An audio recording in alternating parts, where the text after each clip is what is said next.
वाली के फंसा के छोड़ दी हला, दूसरी वाली के दिलवा भी तोड़ दी हला।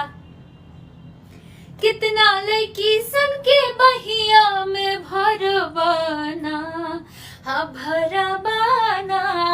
तू तेरा गुस लौप चले करबाना, तू सुधरबाना।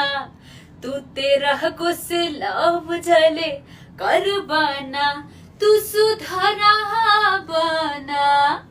मुझे सबसे ज्यादा पसंदीदा मेरा लाइन इस गाने में ये है कि टेढ़ कौनो लड़की से जब भीड़ी तो हर टाका, पर जहिबा तू फेरा में ना करबा नैन मटाका।